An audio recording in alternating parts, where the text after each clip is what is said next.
Shalom, perkenalkan nama lengkap saya Imelda Teva.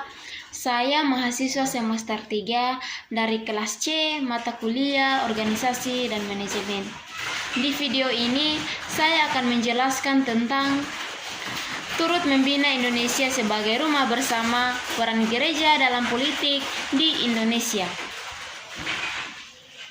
Selama hampir 300 tahun, persekutuan umat Kristen itu berkembang di tengah-tengah berbagai penghambatan, permusuhan dan penghambatan pemerintah dan masyarakat kepada mereka. Terutama karena orang Kristen tidak bersedia mengakui keilahian Kaisar Romawi yang memaksa mereka mengungsi dari satu tempat ke tempat lain. Tetapi bersama dengan itu berita Injil menyebar ke berbagai daerah dalam lingkup Kekaisaran Romawi, bahkan sampai melintasi batas-batasnya. Mereka setia dalam iman, mengalami berbagai siksaan sampai mati, dan mewariskan sejarah para martir Kristen, laki-laki dan perempuan yang bermakna bagi perkembangan gereja.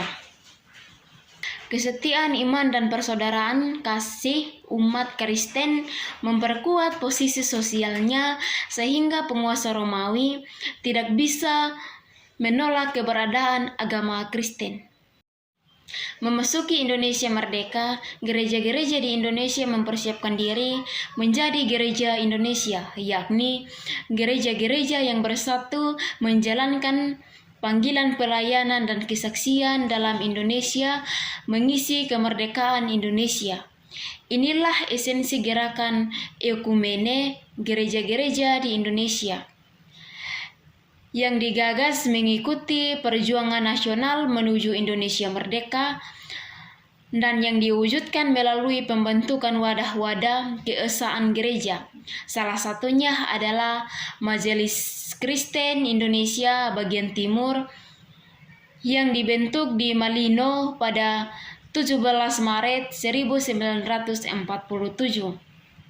Sejak tahun 1984 menjadi PGI yang berhasil dibentuk pada hari Pentakosta tanggal 25 Mei 1950 di Jakarta. Demikianlah untuk Indonesia yang merdeka dan bersatu, gereja-gereja berupaya menjadi satu.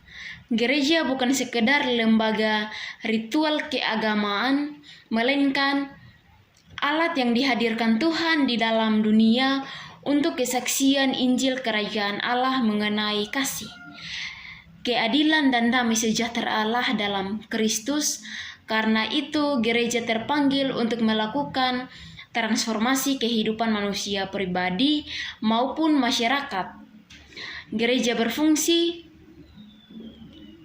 politik, bukan politik kekuasaan, melainkan politik moral dalam membina Indonesia menjadi rumah kediaman bersama. Partai politik Kristen sejak tahun 1945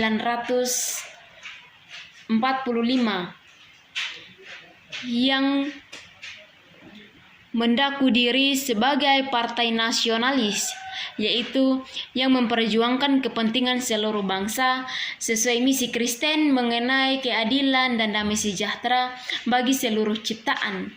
Di masa Orde Baru, aktivitas politik atau beragama Kristen banyak pula yang giat di dalam partai pemerintah yang berjaya masa itu, golongan karya atau Golkar.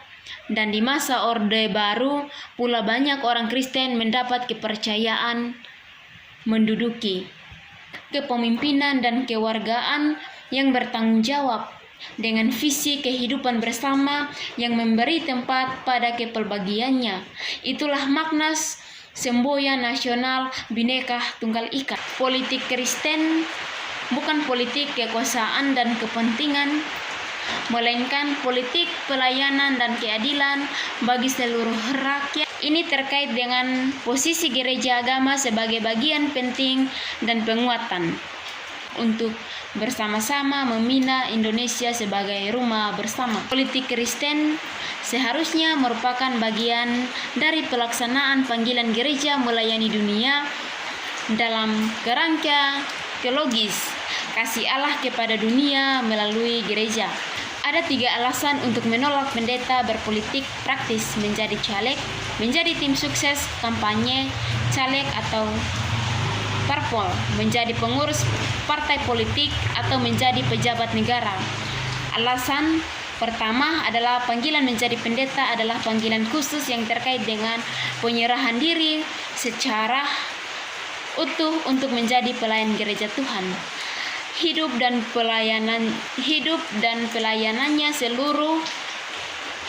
pelayanannya seluruhnya terfokus pada gereja. Alasan kedua, pendeta adalah pemimpin umat yang harus mendampingi semua umatnya yang berbeda pilihan politiknya. Politik partainya, mimbar memberitakan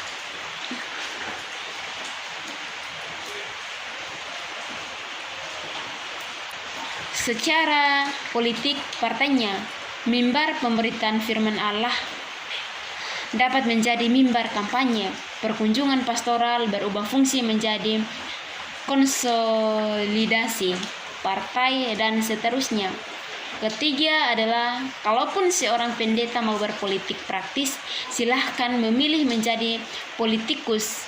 Dia mempunyai hak konstitusional untuk memilih